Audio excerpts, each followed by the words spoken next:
Naitwa Malambili Azizi. Nipo hapa leo kwa ajili ya kuwaimbieni mashairi mazuri. Kwa shairi la kwanza leo linaitwa Wanawake si wenzetu. Hebu twende pamoja.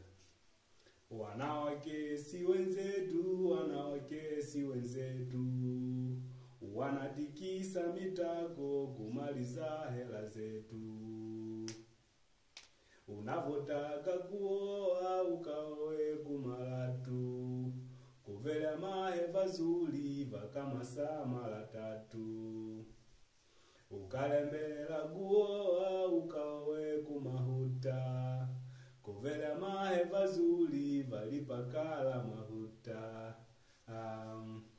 Nole mwali kuweza, nole mwali kuweza, apaka sije mangongo mwachimichila ya kweza.